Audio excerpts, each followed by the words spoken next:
యేసయ్య. ప్రభు yes ప్రభు అయిన యేసుక్రీస్తు నామంలో మీకు అందరికీ శుభములు. మరి ఈ లెంటులోని యొక్క ధ్యానాలకి ఈ కూటములకు జూమ్ ద్వారా జాయిన్ అయిన మిమ్మల్ని అందరినీ ప్రభువులో అభినందిస్తున్నాను. మరి మనము ఇన్నర్ సర్కిల్ లాగిన దేవునితో ఇంకనూ కొంచెం క్లోజ్ రిలేషన్ కలిగి ఉండటానికి ప్రతిదినము మరి 8 గంటల నుంచి 9 గంటల మధ్య ఈ విధంగా సహవాసంగా కూడి మరి దేవుణ్ణి ఆరాధించుటకు దేవుడు మనందరికీ అనుగ్రహించిన కృపను బట్టి మరి మిమ్మల్ని దేవునికి వందనములు చెల్లించుచు మిమ్మల్ని అందరినీ నేను మరి ఒకసారి ప్రభు ప్రేమలో అభినందించుచున్నాను. గత 6 దినములుగా మనము 5 దినములుగా మనము ఈ యొక్క ధ్యానాలని చేస్తున్నాము. అయితే మొట్టమొదటి దినాన మరి మధ్యవర్తిత్వం అనే అంశం మీద మనం ధ్యానం చేసాము. అనగా ఈ యొక్క లెంటు ఆరంభం, శ్రమల కాలం అంటే ఏంటి?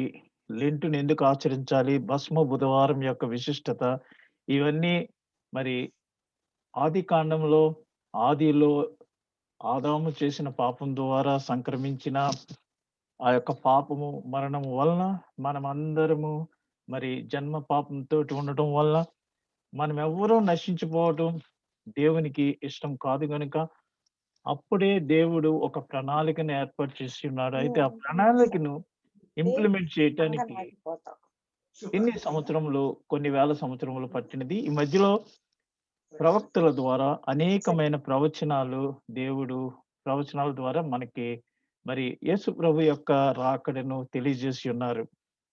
ఆయన ఎందుకు మన మధ్యకు వచ్చి ఉన్నారంటే మరి దేవునికి మానవునికి తెగిపోయిన సంబంధాన్ని తిరిగి పునరుద్ధరించటానికి ఒక మధ్యవర్తిగా, అందుకని మధ్యవర్తిత్వం అని పెట్టారు.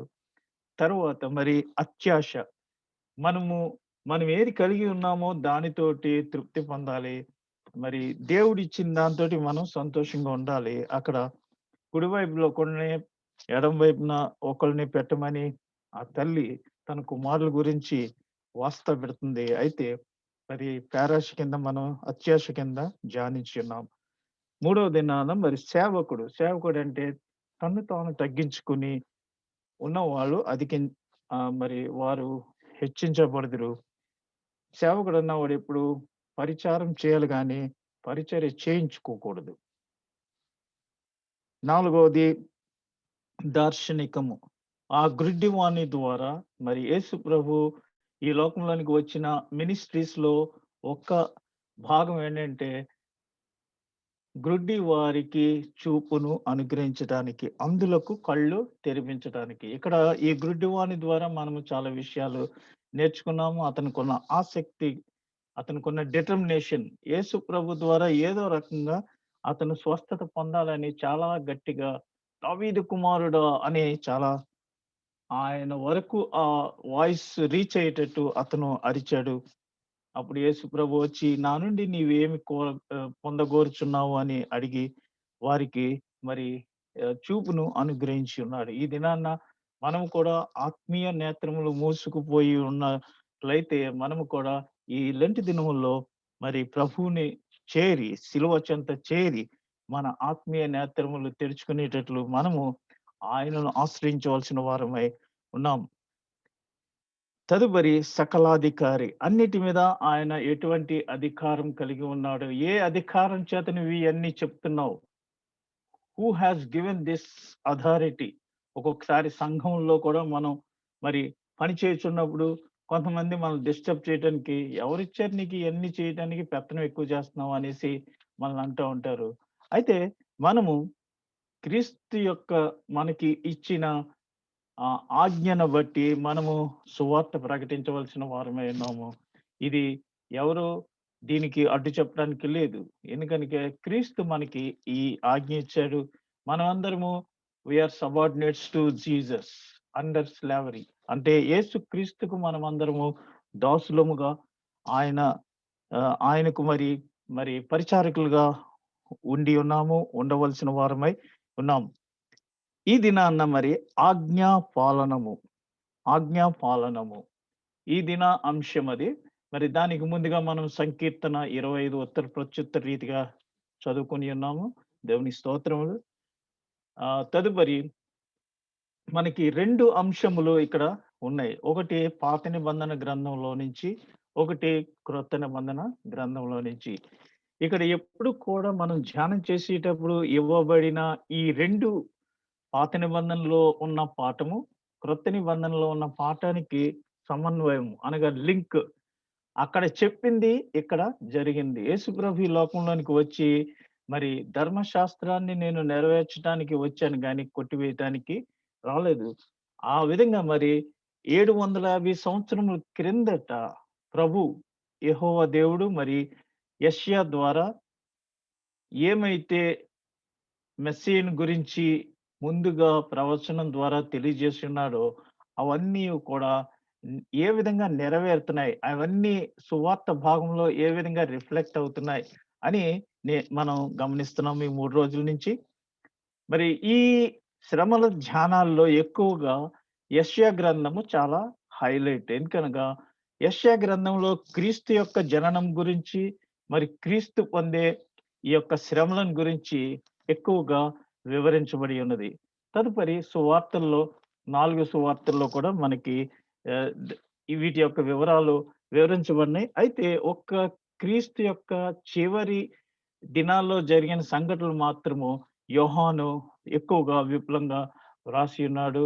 ఆ జడ్జిమెంట్ ఇవన్నీని. మరి మత్తయి యూదులను ఉద్దేశించి ఈ యొక్క సువార్త, మత్తయి అంటే టాక్స్ కలెక్టర్. మరి యూదులను ఉద్దేశించి ఈయన ఈ యొక్క సువార్తను వ్రాసి ఉన్నాడు. మార్కు రోమీయులను ఉద్దేశించి ఆ యొక్క సువార్తను వ్రాసి ఉన్నాడు. లూకా అన్యజనుల్ని ఎనీ క్రిస్టియన్స్ వారిని ఉద్దేశించి వ్రాసి ఉన్నాడు. యోహాను శిష్యులందరిలోకెల్లా ఎక్కువ కాలము జీవించి యేసు ప్రభు తన తల్లిని తనకు అప్పగించినప్పుడు తన తల్లిని కూడా వృద్ధాప్యంలో మరి ఆహ్, తను చూసుకుంటూ ఎక్కువ కాలం బ్రతికి మామూలు పరిస్థితుల్లో వృద్ధుడై చనిపోయిన వాడు యోహాను. తను వ్రాసినది మరి యెరూషలేము నాశనమైన విషయాలు కూడా తన యొక్క సువార్తలో అది నాశనమైన తర్వాత అనగా 70వ సంవత్సరం తర్వాత కొన్ని విషయాలు వ్రాసి ఉన్నాడు. యోహాను సువార్త మాత్రం అరౌండ్ 90 ఏడీలో వ్రాయబడి ఉన్నది. ఈ దినాన మనము ఆజ్ఞా పాలనము గురించి ధ్యానం చేయబోతున్నాము. దీనికి సంబంధించిన వాక్య భాగము మత్తయి సువార్త 21వ అధ్యాయము 28 నుంచి 32 వచనాల వరకు వ్రాయబడి ఉన్నది. ఇక్కడ మనము మొదటి దినాన్నించి 20వ అధ్యాయం నుంచి కంటిన్యూయస్‌గా వచనం వెంబడి వచనం మనం ఒక్కొక్క రోజు ఇక్కడ కనెక్ట్ చేయబడి ఉంది కాబట్టి, ఇది చక్కటి కంటిన్యూటీ మనకి అనుగ్రహించుచున్నది. ఇక్కడ మీకేమి తోచుచున్నది? ఒక మనుష్యునికి ఇద్దరు కుమారులు ఉండిరి. అతడు మొదటి వాని యొద్దకు వచ్చి, కుమారుడా నేడు పోయి ద్రాక్ష తోటలో పని చేయమని చెప్పగా. ఇట్ ఈస్ ఒక ఇన్‌స్ట్రక్షన్ లేదా ఒక ఆజ్ఞ.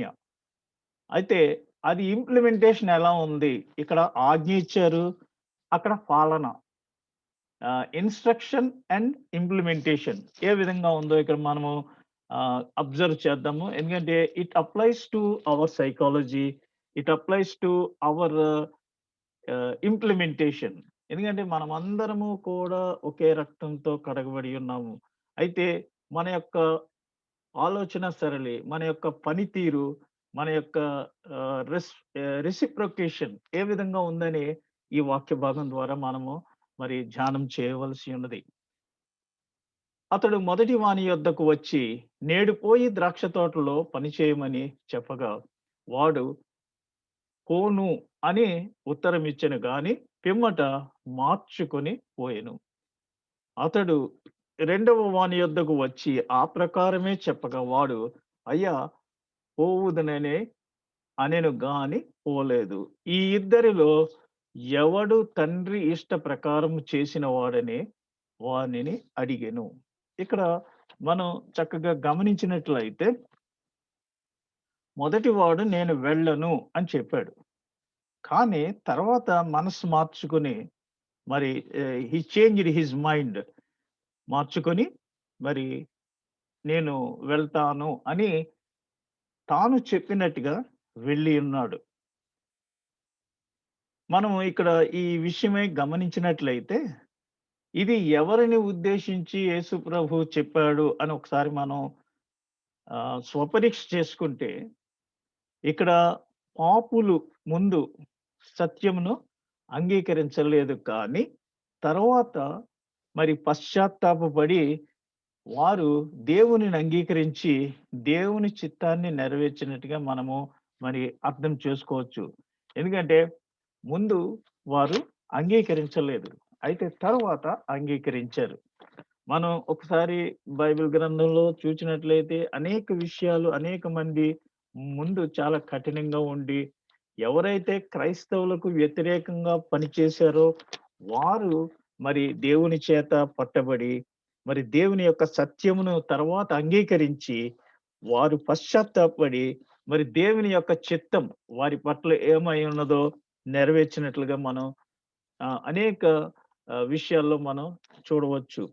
మొట్టమొదట్లో పౌలు గారు కూడా మరి క్రైస్తవులందరినీ హతమార్చేవాడు. అయితే తర్వాత పౌలు గారి మరి దేవుని కోసం పౌలు గారు సమస్తమును పెంటగా ఎంచుకొని మరి చావైనా, బ్రతుకుటైనా నీ కోసమే అని నేను సువార్త ప్రకటించకపోతే నాకు ఎంతో మరి ఇబ్బందిగా ఉంటది అనేసి ఆయన చక్కగా వివరించి అనేక సంఘాలని మరి స్థాపించి, అంతేకాకుండా ఆ సంఘాలు ఎలా పనిచేస్తున్నాయి అని తిరిగి దాన్ని మానిటరింగ్ చేసి మనకు మరి అనేక పత్రికల ద్వారా ఈ యొక్క సంఘాలని ఏ విధంగా మనము మరి పరిరక్షించుకోవాలి, ఏ విధంగా అభివృద్ధి పొందించాలి, మరి సంఘాల్లో ఉన్న సమస్యల్ని ఏ విధంగా హ్యాండిల్ చేయాలనేసి ఆయన రాసి ఉన్నాడు. రెండవ వాని పరిస్థితి చూసినట్లయితే వాడేం చెప్పాడంటే, నేను ఓకే. యెస్ బాస్ నేను వెళ్తాను. ఓకే. అని చెప్పి, ఓకే డాడ్ నేను వెళ్తాను అని చెప్పి వెళ్ళలేదు. ఇది చాలా దుఃఖకరమైన విషయం. నమ్మించి మోసం చేస్తారంటారు చూసారా? ఆ విధంగా వాడు ఎంతో హోప్ ఇచ్చాడు. ఇచ్చి వెళ్ళలేదు. కాబట్టి ఈ ఇద్దరిలో ఎవడు తండ్రి ఇష్ట ప్రకారం చేసిన వాడని వారిని అడిగాను. అందుకు వారు మొట్టమొదటి వాడే అనిరి. మరి యేసు ప్రభు సుంకర్లను, వేశ్యలను మీకంటే ముందుగా దేవుని రాజ్యంలో ప్రవేశించుదురని మీతో నిశ్చయంగా చెప్పుచున్నాను అని చెప్పింది. యోహాను నీతి మార్గమున మీ యొద్దకు వచ్చెను, మీరతనిని నమ్మలేదు. అయితే సుంకరులను, వేశ్యలను అతనిని నమ్మిరి. మీరు అది చూచియు అతనిని నమ్మనట్లు పశ్చాత్తాపపడక పోతిరి.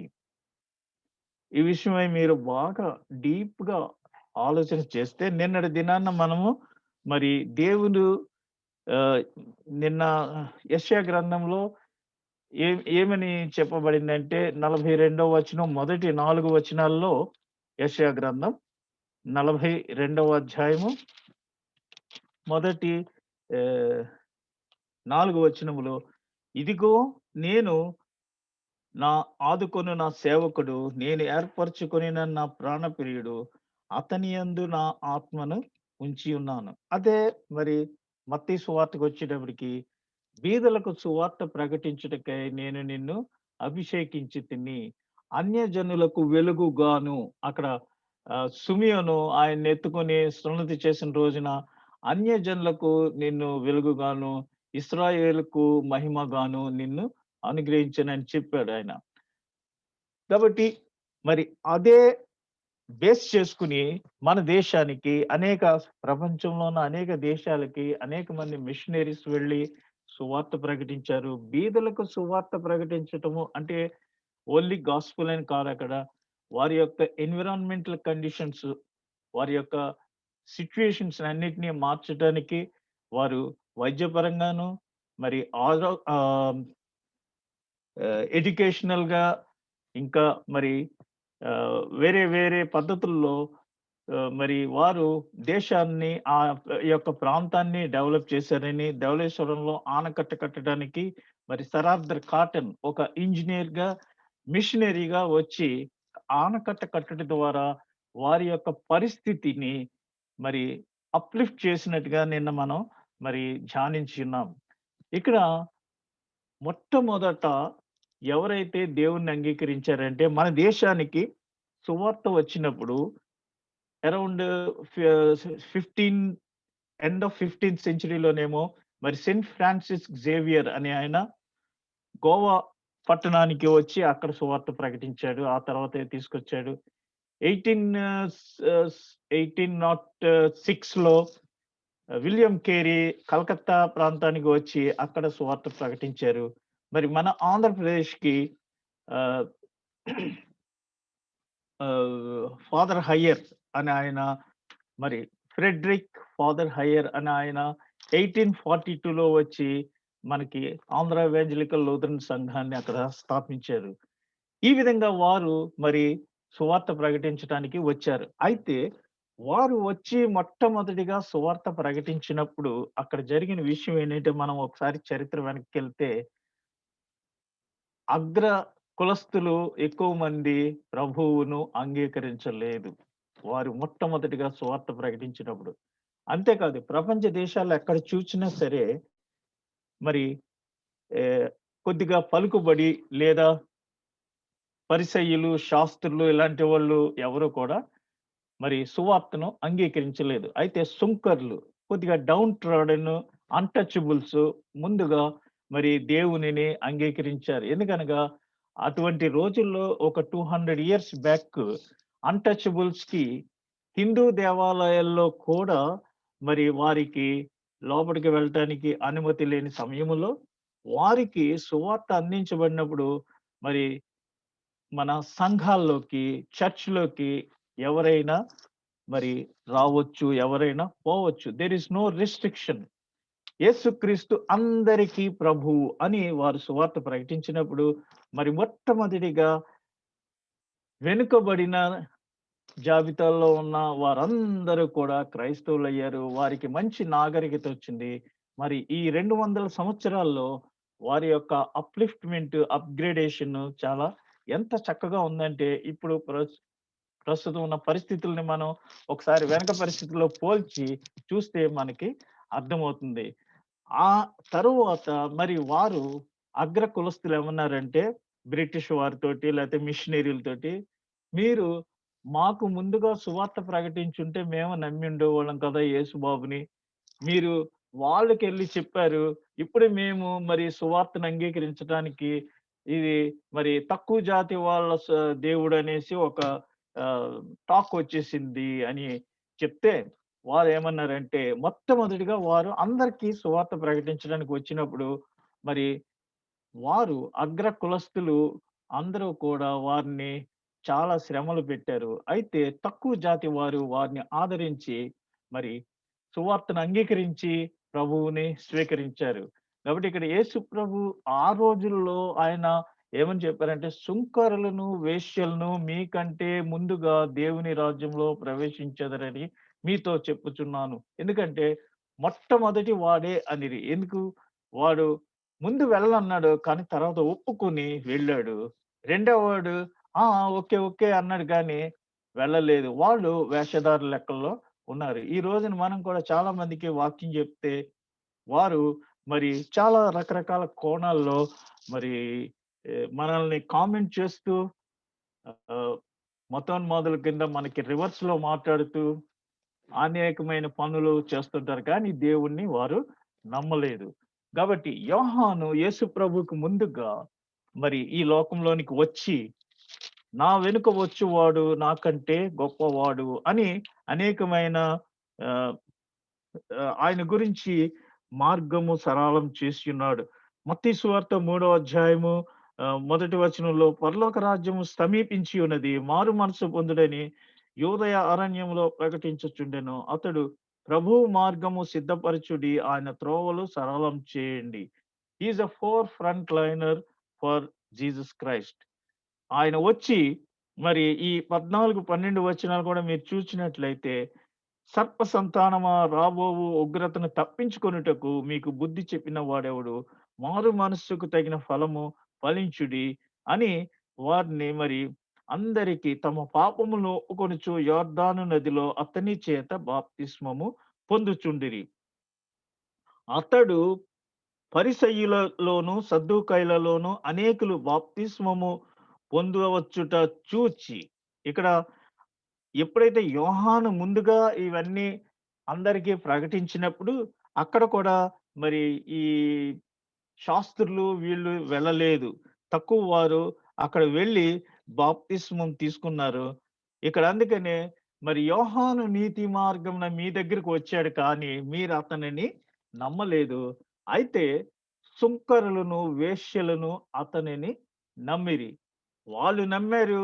వాళ్ళు రక్షణలోకి వచ్చారు. వారు పొందిన అనుభవాలు అన్నీ చూచి కూడా మీరు అతనిని నమ్మునట్లు పశ్చాత్తాప పడకపోయిరి అనేసి ఇక్కడ మనకి వాక్యం ద్వారా తెలియజేయబడుచున్నది. అందుకనే యేసు ప్రభు యెరూషలేములోనికి ప్రవేశించినప్పుడు మరి అక్కడ యెరూషలేము వైపు చూస్తూ ఆయన ఏమంటున్నాడంటే, "యెరూషలేమా, యెరూషలేమా నీవు ఎంతమంది ప్రవక్తల్ని పట్టున పెట్టుకుంటావు" అనేసి ఆహ్, ఆయన యెరూషలేమును చూస్తూ ఏడ్చినట్టుగా మనము గమనించవచ్చు. ఇది మట్లాదివారం రోజున మరి యేసు ప్రభు జయప్రవేశం చేసినప్పుడు యెరూషలేముకి అప్పుడు ఆ యెరూషలేమును చూచి కోడి తన పిల్లలను తన రెక్కల క్రింద ఏ విధంగా కాపాడుతుందో ఆ విధంగా మరి నీ దగ్గరికి ఎంతో మంది ప్రవక్తలు వస్తే వారందరినీ నువ్వు పట్టున పెట్టుకున్నావు అనేసి యేసు ప్రభు వారిని చూచి రాబో ఉగ్రతను ఉద్దేశించి ఆయన ఏడ్చినట్టుగా మనం చూడవచ్చు. యేసుప్రభు 2 సార్లు ఏడ్చి ఉన్నారు. ఒకటి తన సహోదరుడు లాజరు చనిపోయినప్పుడు మరి మానవుడిగా తన యొక్క గ్రీఫ్‌ని వెల్లడి చేయటానికి ఏడ్చాడు. తర్వాత యెరూషలేమునకు రాబోవు ఈ యొక్క పరిస్థితిని చూచి ఆయన మరి అక్కడ ఏడుస్తూ వెళ్ళారు. మిగిలిన వాళ్ళకది తెలీదు. మరి ఇది ఈ యొక్క ఇద్దరు కుమారుల నుంచి మనం తెలుసుకోవాల్సిందేంటంటే, ఎవరు ముందు అంగీకరించారు దేవుడిని. నేను వెళ్ళనని చెప్పిన తర్వాత రియలైజ్ అయ్యి మరి దేవుడిని అంగీకరించారు. తన చిత్తాన్ని నెరవేర్చారు. రెండో వాళ్ళు అన్నీ చూసి కూడా దేవుడు ఉన్నాడని మాకెలాగా అని ప్రూఫ్‌లు అన్నీ చూసి కూడా మిగిలిన వారు మరి అలక్ష్యము చేసిరి. ఈ దినాన మనము పెద్దవాని వలె ఉన్నామా? మొదటి వాని వలె ఉన్నామా? రెండవ వాని వలె ఉన్నామా? ఒక్కసారి మనలను మనము ఆత్మ పరీక్ష చేసుకొని, మరి మనము ప్రభువు తట్టు తిరుగుటకు మరి ఈ దినాన మనము ఏ స్థానంలో ఉన్నామనేది మనం ఒకసారి నిర్ణయించుకోవలసిన వారమై ఉన్నాం. ఎందుకనగా ఈ సిలువ యాత్రలో మనము సిలువ వైపు చూచొచ్చు. మనం మన స్టేటస్ వేర్ వి ఆర్ అనేది ఒకసారి మనము మరి ఆత్మ పరీక్ష చేసుకొనవలసిన వారమై ఉన్నాం. పాత నిబంధన గ్రంథంలో నుండి మరి యెషయా వ్రాసిన గ్రంథము 48వ అధ్యాయము 15-19 వచనములు ఏంటంటే, ఇక్కడ ఇద్దరు కుమారులకి ఆయన ఆజ్ఞ ఇచ్చాడు. అయితే అది ఇంప్లిమెంటేషన్ పాలనము ఎలా జరిగింది అని ఇంతవరకు మనము ధ్యానించున్నాం. ఇదే వాక్యానికి సంబంధించింది ఇక్కడ పాత నిబంధన గ్రంథంలో యెషయా భక్తుడు 750 సంవత్సరములకు ముందే మెస్సీకి రాకమునుపే ఇక్కడ ఏమని వ్రాసి ఉన్నారంటే, ప్రభు నేను నేనే ఆజ్ఞ ఇచ్చిన వాడను. నేనే అతన్ని పిలిచి తిని, నేనే అతనిని రప్పించి తిని, అతని మార్గము తేజరిల్లును. నా యొద్దకు రండి, ఈ మాట ఆలకించుడి. 16వ వచనం. ఆది నుండి నేను రహస్యంగా మాటలాడిన వాడను కాను. అది పుట్టిన కాలము మొదలుకొని నేను అక్కడనున్న వాడను. ఇప్పుడు ప్రభువగు యెహోవాయు అయిన ఆత్మయు నన్ను పంపెను. నీ విమోచకుడును ఇశ్రాయేలు పరిశుద్ధ దేవుడునైన యెహోవా ఈలాగు సెలవిచ్చుచున్నాడు నీకు. ఏంటంటే ప్రయోజనం కలుగునట్లు నీ దేవుడైన యెహోవానగు నేనే నీకు ఉపదేశము చేయుదును.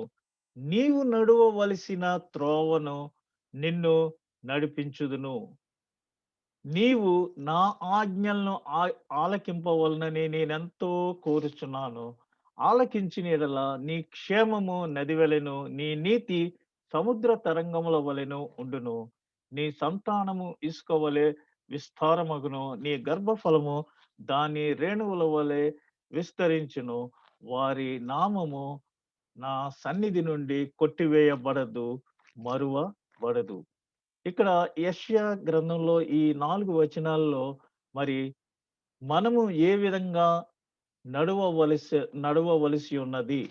అక్కడ మొదటి కుమారుడు వెళ్ళనని చెప్పి తర్వాత మారు మనసు పొంది వెళ్ళి తన పని చేసి వచ్చి దేవుని యొక్క చిత్తాన్ని నెరవేర్చాడు. ఇక్కడ మనము దేవుని యొక్క చిత్తాన్ని నెరవేర్చాలంటే దేవుడు మనం ఏ విధంగా నడవవలెను అని దేవుడు మనల్ని నడిపించుచున్నాడు. ఈ దినము మనము మొట్టమొదటి పాట చక్కగా మరి జానీ గానం చేసి ఉన్నారు. సహోదరుడు జానీ. క్రీస్తే సర్వాధికారి. ఇక్కడ మన ఈ దినం మన అంశం ఏంటంటే మరి సకలాధికారి. అన్ని విషయంలో కూడా క్రీస్తే సర్వాధికారి, క్రీస్తే మహోపకారి, క్రీస్తే ఆ సిల్వధారి. ఈ పాటను మరి రావూరి రంగయ్య గారు, రంగయ్య బ్రదర్స్ వీరు చక్కగా ఈ పాటను వ్రాసి ఉన్నారు. ఈయన ఇదే ఆహ్, రచయిత. మరి పరిశుద్ధాత్మను గోరుము అనే పాటను కూడా జీవమా యేసు ప్రభుని పేరిట వచ్చుచున్న అనే పాట కూడా ఈ రావూరి కవులు వ్రాసి ఉన్నారు. క్రీస్తే సర్వాధిపతి. మన టైటిల్ ఇవాళ యాక్చువల్‌గా అదే. స సకలాధికారి. ఆజ్ఞ పాలనము.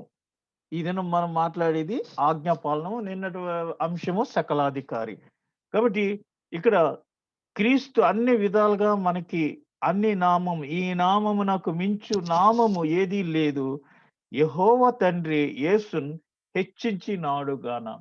కాబట్టి ఇక్కడ మనకి ప్రభువు సెలవిచ్చిన విధంగా నేనే నిన్ను పిలిచాను, నేనే నిన్ను పంపించాను. అన్నీ అక్కడ ఆయన ప్రభువగు యెహోవాయు ఆయన ఆత్మయు నన్ను పంపెను. కాబట్టి ఈ పాట చాలా అప్రోప్రియేట్‌గా ఇది మనం పాడి ఉన్నాము. ఎంతో భావగర్భితమైన పాట. ఈ రావూరి రంగయ్య గారు కూడా మరి రావూరి రంగయ్య, రావూరి రత్నం, రావూరి కవులంటారు. వీరు మరి గుంటూరులో దొరగారి దగ్గర ఆహ్, వీరు తండ్రి కూలివాడు చదువు చెప్పించలేదు. అయితే మరి వాళ్ళ నాన్నగారు ఆ దొరగారి దగ్గర పని చేయటానికి కూలి పని కింద పెట్టాడు. ఏం పని అంటే అది ఫ్యాన్ తిప్పటం. ఆ రోజుల్లో ఫ్యాన్స్ ఉండేవి కాదు. పంకా చేత్తోటి తిప్పుతూ ఉండాలి. తిప్పుతున్నప్పుడు దొరగారు చదువుకునేవారు. అయితే ఈయన మరి ఒక కవిత్వం ఉంది కాబట్టి ఒక పుస్తకం చదువుతూ ఆ పంకా తిప్పుతూ, తిప్పుతూ ఆ పుస్తకం చదవడంలో నిమగ్నుడై పంకా తిప్పడం మానేసాడు. మర్చిపోయాడు.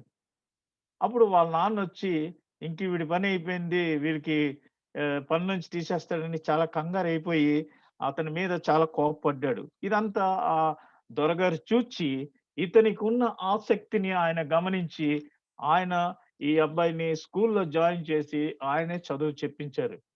ఆ తరువాత ఆయన ఒక గొప్ప భక్తుడయ్యి, కవి అయి మరి అనేక పాటలు వ్రాసియున్నాడు. ఆంధ్ర ఎవాంజలికల్ లూథరన్ సంఘంలో ఒక గొప్ప మరి ఎవాంజలిస్ట్‌గా మరి ఐ థింక్ అధ్యక్షుడిగా కూడా పనిచేసారేమో నాకు తెలీదు గానీ, ఒక గొప్ప సువార్థికుడిగా గుర్రం మీద వెళ్ళి, ఆ రోజుల్లో గుంటూరు ప్రాంతం అంతా కూడా మరి ఎంతో చక్కటి సువార్తను అందించినట్టుగా ఆయన గురించి వ్రాయబడి ఉంది. ఆయన వ్రాసిన పాట ఇది 'క్రీస్తే సర్వాధికారి'. మరి ఒక పాట మరి 'పరిశుద్ధాత్మను గోరుము జీవమా యేసు ప్రభుని పేరిట వచ్చును.' ఒక కూలివాని కొడుకు పంక తిప్పటానికి మరి అక్కడ జాయిన్ చేయటం ద్వారా దేవుని యొక్క ఆత్మ ఆ విధంగా ఆ బిడ్డలో పనిచేయటం ద్వారా ఒక గొప్ప సేవకుడిగా తీర్చిదిద్దబడ్డాడు.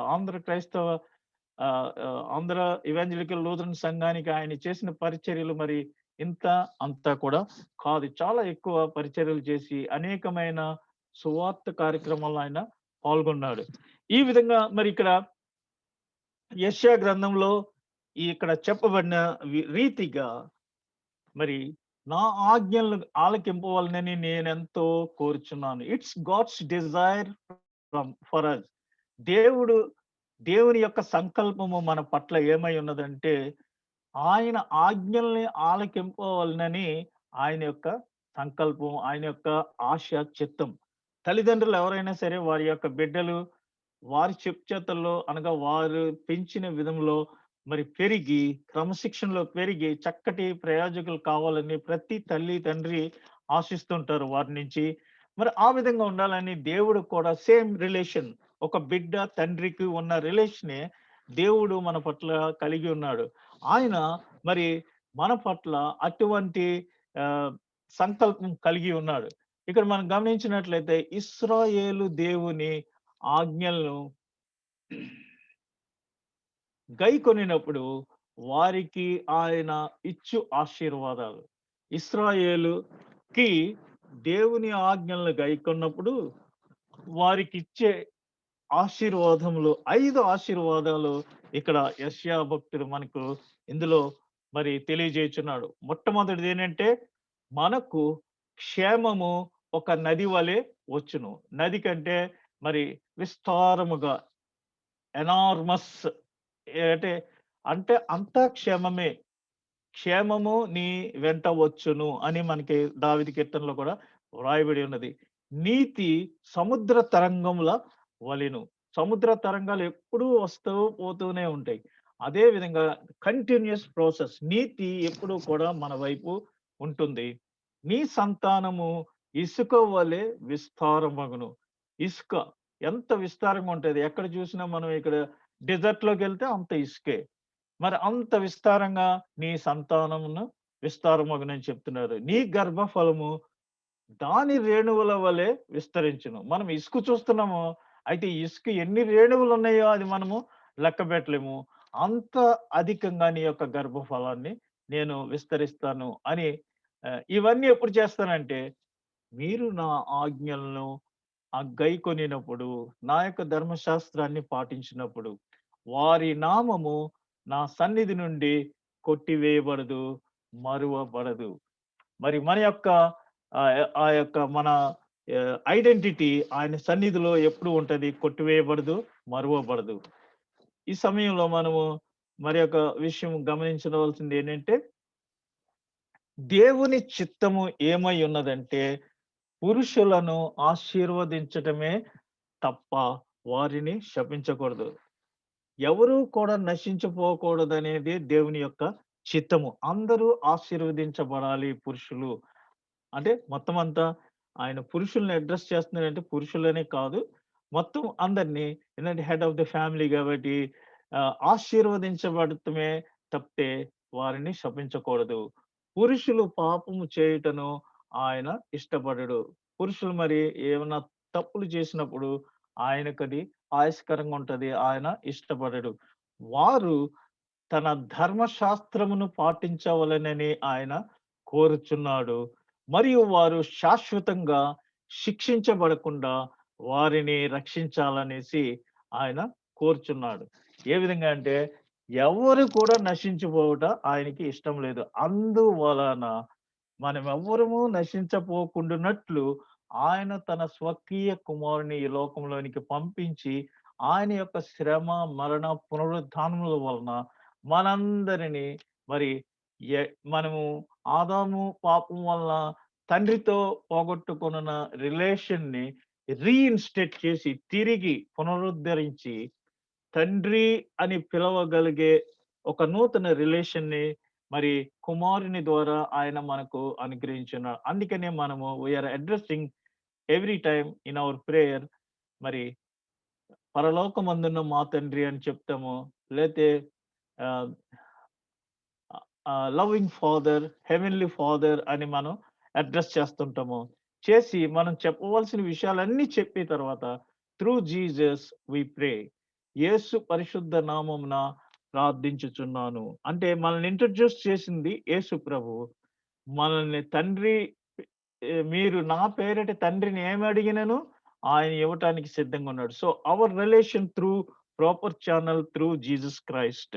అందుచేత మనము ఆయనను మరి యేసు ప్రభు ద్వారా ఆయనను మనము అడగవలసిన వారమై ఉన్నాం.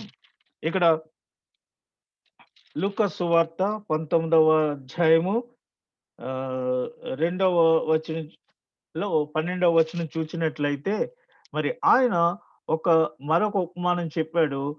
రాజు కుమారుడు ఒక రాజ్యము సంపాదించుకొనవలెనని రావాలని దూర ప్రయాణమై. అంటే అక్కడ ఇన్వెస్ట్‌మెంట్ చేసి ఏ విధంగా వారు 10 దీనార్లలో లేదా 10 మీనాలను ఇచ్చినప్పుడు వారు వ్యాపారం చేసి దాన్ని ఏ విధంగా డెవలప్ చేశారు అనేది అక్కడ వారు ఆయనిచ్చిన ఆజ్ఞను వారు ఏ విధంగా గైకొన్నారనేది ఇక్కడ మనకి తెలియజేయుచున్నారు. మత్తయి సువార్త 23వ అధ్యాయము 37వ వచనంలో మత్తయి సువార్త 23వ అధ్యాయము 37వ వచనంలో యెరూషలేమా, యెరూషలేమా ప్రవక్తలను చంపుచును నీ యొద్దకు పంపబడిన వారిని రాళ్లతో కొట్టుచును ఉండుదానా కోడి తన పిల్లలను రెక్కల క్రింద ఎలాగు చేర్చుకొనునో అలాగే నేనును నీ పిల్లలను ఎన్నో మార్లు చేర్చుకొనవలెనని ఉంటిని కానీ మీరు ఒల్లక పోయిరి. ఇది ఎందుకు చెప్తున్నారంటే, ఆయన ఏ విషయమై చెప్తున్నారంటే, మరి యోహానుని మన కొరకు పంపించి, యోహాను ద్వారా మరి ఫ్రంటియర్ ద్వారా మనకి ఎన్నో విషయాలు తెలియజేసినప్పటికీ, ఎవరు కూడా యోహాను చెప్పింది అంగీకరించుకోకుండా మరి ఆయన్ని ఫాలో చేయలేదు. అయితే దేవుని యొక్క ప్రణాళిక మన పట్ల ఏమైనదంటే, యోహాను సువార్త 3వ అధ్యాయము ఇదందరికీ మనకి తెలిసిన విషయము. 3వ అధ్యాయము 16వ వచనం. దేవుడు లోకమును ఎంతో ప్రేమించెను కాగా తన అద్వితీయ కుమారుని యందు విశ్వాసముంచు యోహాను సువార్త 3వ అధ్యాయము 16, 18 వచనాలు ఈ విధంగా రాయబడి ఉన్నవి. లోకమున తన కుమారుని ద్వారా రక్షణ పొందుటకే గాని లోకమునకు తీర్పు తీర్చుటకు దేవుడు ఆయనను లోకములోనికి పంపలేదు. ఆయన యందు విశ్వాసముంచు వారికి తీర్పు తీర్చబడదు. విశ్వసింపని దేవుని కుమారుని నామమందు విశ్వాసముంచలేదు గనుక వానికి ఇంతకు మునిపే తీర్పు తీర్చబడెను.